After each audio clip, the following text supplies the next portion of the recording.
जय श्री झूलेलाल। सिंधी समाचार राजस्थान में तव्हांजो स्वागत है। अॼु ॻाल्हि कंदासीं असांजे जोधपुर शहर में स्वास्थ्य साधना केंद्र जंहिंमें प्राकृतिक चिकित्सा थींदी आहे। प्राकृतिक रूप सां पंहिंजे हर घर में हर माण्हू खे का न का तकलीफ़ आहे। कंहिंखे जोड़नि जी आहे, कंहिंखे बैक जी आहे, कंहिंखे सर्वाइकल आहे, अलॻि अलॻि तरह जूं पाण खे परेशानियूं आहिनि।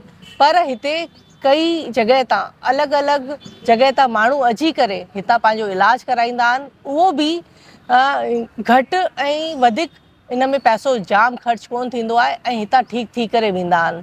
जीअं कि हिते असांजे जोधपुर शहर में प्राकृतिक चिकित्सा में असांजी कीर्ति भेण आयल आहिनि ऐं ॿियो असांजा भाउ आयल आहिनि कीर्ति संगतानी जी। इन्हनि खां पाण मुलाक़ात कंदासीं कि ही भीलवाड़ा मां हिते आया आहिनि, हिननि खे छा तकलीफ़ूं आहिनि ऐं हू साल में केतिरी बार ईंदा आहिनि। त अचो असां हिननि खां हिकु मुलाक़ात करूं। जी कीर्ति जी, तव्हां असांखे ॿुधाईंदा कि तव्हां भीलवाड़ा मां हिते छाजे करे आया आहियो? जय झूलेलाल। हिते असां पहिरीं बि ॿ टे बार आया आहियूं। असांखे हिते ॾाढो सुठो लॻंदो आहे। हिते नेचुरल तरीक़े सां ट्रीटमेंट कंदा आहिनि ऐं हिते जेको स्टाफ वग़ैरह आहे उनजो व्यवहार बि ॾाढो सुठो आहे। जीअं कहिड़ी बि तकलीफ़ आहे, पेट जी तकलीफ़ आहे या नसुनि जी तकलीफ़ आहे, उन प्राकृतिक रूप सां मिट्टी पट्टी लेप या स्टीम बाथ सां इन्हनि सां असांखे न सुठो इलाजु कंदा आहिनि ऐं असांखे ॾाढो फ़ाइदो मिलंदो आहे उन ॻाल्हि जो। ऐं रोटी बि तमामु सादे नमूने असांखे खाराईंदा आहिनि ताकी पेट वग़ैरह सभु सही थिए। एनिमा बि ॾींदा आहिनि ताकी हिन सां सॼी बॉडी जा टॉक्सिन वग़ैरह सभु निकिरी वञनि। त जीअं कि हिते हिननि खे जीअं पेरनि में, नसुनि में कहिड़ी बि कंहिंखे बि जेकी बि तकलीफ़ आहे प्राकृतिक रूप सां हिते ठीकु थींदा आहिनि। हिते अची इलाजु कंदा आहिनि, मिट्टी पट्टी, एनिमा। ऐं हिते माण्हू जेके ईंदा आहिनि सुबुह खां शाम जो पूरो हिकिड़ो हिते रूटीन आहे। जय झूलेलाल। मां चंद्र कुमार संगतानी भीलवाड़ा निवासी आहियां ऐं स्वास्थ्य साधना केंद्र जे बारे में मुंहिंजी धर्मपत्नी कीर्ति संगतानी ॿुधायो। उन हिसाब सां जेको हिते असांजो लास्ट 4 सालनि जो अनुभव आहे, उहो अनुभव ॾाढो हिकिड़ो अद्भुत आहे। जीअं एलोपैथी में जनरली सभु ॼणा जल्दी सां वेंदा आहिनि कि भई कोई बि रोग आहे या तकलीफ़ आहे या बीमारी आहे त जल्दी एलोपैथी में था वञनि। उहो ॾाढो नुक़सानदायक आहे। उन में थींदो आहे सस्प्रेस यानी दॿाइणो, हिन में थींदो आहे टॉक्सिन्स कढणु यानी टॉक्सिन्स जेके शरीर में जेके विकार आहिनि कंहिं बि तरीक़े जा, उहे उनखे जड़ सां ख़तमु करणा आहिनि। थोरो सो समय ज़रूरु लॻंदो आहे पर नेचुरल जो मतिलबु जेको प्राकृतिक आहे त उहो वास्तव में प्राकृतिक तरीक़े सां इलाजु थो थिए। ऐं इहे पुराणी प्राचीन सभ्यता ऐं प्राचीन इलाजु आहे उनखे अॻियां प्रमोट करिणो खपे। कारण छा आहे कि जेके एलोपैथी में हींअर जेके पश्चिमिक सभ्यता में अॼु जी तारीख़ में जेके इलाज हलनि पिया या पश्चिमी देशनि में इलाज हलनि पिया, उहे एतिरा महांगा थी विया आहिनि कि अॼु ख़ुदि उहो अंग्रेज़ बि हुन इलाज खे अफोर्ड नथा करे सघनि। मुंहिंजी जानकारी में हींअर इहो आयो आहे कि लंदन में या यूरोप में सॼे में बिना अपॉइंटमेंट जे अॼु जी तारीख़ में उहो एलोपैथी इलाज करे करे एतिरो परेशान थी विया आहिनि कि बिना अपॉइंटमेंट जे, बिना डायग्नोसिस यानी जांचूं, बिना जांच जे कुझु बि कमु अॻियां हिकु क़दम नथा वधी सघनि। जॾहिं कि प्राकृतिक हिकिड़ो इलाजु जेको आहे प्राकृतिक आहे ऐं उन में हमेशह शरीर जो को नुक़सानु कोन्हे। जेको बि इलाजु कनि था उन में कुझु न कुझु फ़ाइदो थियणो आहे, नुक़सानु कंहिं बि तरह जो कोन्हे ऐं तमामु सस्तो आहे।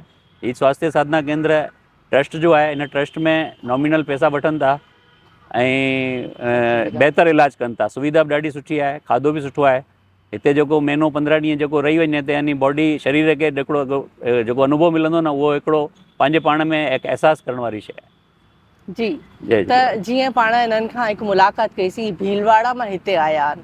हिते जो जेको टाइमिंग आहे सुबुह जो 6 लॻे खां वठी करे शाम जे 6 लॻे तक तव्हांखे पूरो बिज़ी रखंदा आहिनि। ऐं हिते जेको चिकित्सा थींदी आहे उहा प्राकृतिक रूप सां थींदी आहे। हिते खाधो पीतो बि उन जेकी तकलीफ़ आहे पंहिंजे शरीर में उन अनुसार उनखे खाधो ॾींदा आहिनि। ऐं ॿियो हिते रहण जी बि सुविधाऊं आहिनि। हिते AC रूम बि आहिनि ऐं हिते जीअं कि कॉटेज आहिनि ऐं ॿियो हिते जनरल वार्ड बि आहे। त उन जा पैसा बि तमामु घटि आहिनि। जीअं कि तव्हां ॿुधंदा 2500 डीलक्स रूम जा अथव ऐं 700 रुपया हिते जेको जनरल वार्ड आहे ऐं 2100 रुपया 1200 रुपया हिते कॉटेज वार्ड में आहे। त हिते अची करे उन में ई इहो पंहिंजो इलाजु थो थिए, इन में ई पाण हिते ठीकु था थियूं, इन में ई सभु कुझु हिननि जा इलाज थींदा आहिनि। त पाण प्राकृतिक रूप सां पंहिंजो इलाजु करायूं ऐं ठीकु रहूं, स्वस्थ रहूं ऐं मस्तु रहूं। त अचो पाण हिकु मुलाक़ात हिते जे मैनेजर सां पाण करूं था। जय श्री झूलेलाल। जय श्री जय श्री झूलेलाल। जीअं कि हिते तरुण शर्मा जेके हिते जा मैनेजर आहिनि, इन जी देख रेख में इन्हनि जे अंडर में सभु कुझु थींदो आहे, त पाण इन्हनि खां पुछंदासीं कि हिते छा टाइमिंग आहिनि ऐं कहिड़े रूप सां ही माण्हुनि खे गाइड कंदा आहिनि। तो आप तरुण जी बताएंगे किस तरह गाइड करते हैं और यहाँ के क्या चार्जेस और किस तरह से आप थोड़ा हमें बताएंगे। बिल्कुल, सबसे पहले तो मैं आप सभी का धन्यवाद जी। देता हूँ। और हमारे ये प्राकृतिक चिकित्सा जो है, ये पिछले करीब 40 सालों से हम यहाँ पे प्राकृतिक चिकित्सा और योग द्वारा लोगों का उपचार करते हैं। ओके। प्राकृतिक चिकित्सा जैसे प्राकृतिक से जुड़े हुए जो चीज़ें हैं, जो उनके एलिमेंट्स हैं, हम उनके द्वारा लोगों का इलाज करते हैं, जैसे धूप, मिट्टी, पानी, और जो सबसे बड़ा जो महत्वपूर्ण रोल होता है इसमें, वो होता है पोषण। ओके।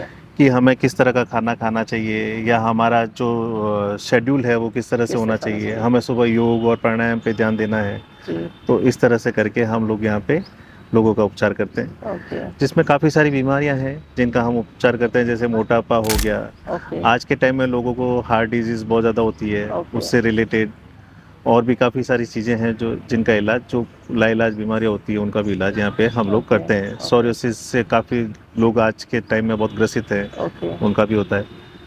और हमारे यहाँ पे काफ़ी सारी फैसिलिटीज़ हैं, सर्विसेज हैं, जैसे कि हमारे यहाँ पे फिजियोथेरेपी सेंटर है, योगा सेंटर है। ओके। योग भी कई तरह के होते हैं, हाँ। जैसे पावर योगा होता है, हाँ। एक थेरापेटिक योगा होता है, हाँ। नॉर्मल योगा। अब सभी का एज ग्रुप के हिसाब से और किनको क्या नीड होती है उस हाँ। हिसाब से ओके। उनको हम सजेस्ट करते हैं कि आपको किस तरह का योगा ओके। देना चाहिए। ओके। उसके अलावा हमारे यहाँ पे ट्रेन कंसल्टेंट है, ट्रेन थेरेपिस्ट होते हैं, ओके। जिनमें मसाज करवाना, मिट्टी पट्टी और दूसरे जो जो भी प्राकृतिक रूप से सारे जो बिल्कुल ट्रीटमेंट उन सभी का ठीक इलाज है। किया जाता है यहाँ और पे। ये जो रहते हैं उन्हीं में इनका ट्रीटमेंट होता है ना? नहीं, जो सभी के लिए, नहीं। इंडोर और outdoor both okay. Patient. Okay. हाँ। ओके। और जो यहाँ पे रहने आते हैं उन्हीं के चार्जेस में इनका ये ट्रीटमेंट होता है, ऐसा? हाँ बिल्कुल, हमारे यहाँ पे पैकेज बना हुआ है। ओके। और हमारे यहाँ पे 3 कैटेगरी है, जिनमें जनरल वार्ड, कॉटेज, और उसके बाद में हमारा जो अपर में आता है वो डिलक्स डिलक्स रूम होते हैं। और जिनके चार्जेस, अब इन चार्जेस में हमारा यहाँ पे जो कोई रहने आता है जी। तो उसका रहना, खाना और उसके अलावा जो जूस होते हैं, हाँ। तो वो भी शामिल होते हैं। ओके। और बहुत ही रीजनेबल रेट में। ओके। ओके। त जीअं कि तव्हां इन्हनि खां ॿुधियो कि हिते रहण में ई इन्हनि जो इलाज थींदो आहे ऐं कुझु ॿियूं थेरेपी हूंदियूं आहिनि उन्हनि जो थोरो घणो वठंदा आहिनि ही, बाक़ी इन जे रहण जी सुविधा में ई इन्हनि जो सभु इलाज थींदो आहे। हिते मोटापो, सोराइसिस, सर्वाइकल, घुटने जे दर्द जो इलाज, हर तरह जो इलाज हिते थींदो आहे। त तव्हां हिते अची सघो था, ठीकु थी सघो था ऐं स्वस्थ रही सघो था, मस्तु रही सघो था। जय श्री झूलेलाल। त तव्हां हिते स्वास्थ्य साधना केंद्र जोधपुर में तव्हां पंहिंजो इलाज कराए सघो था। जय श्री झूलेलाल।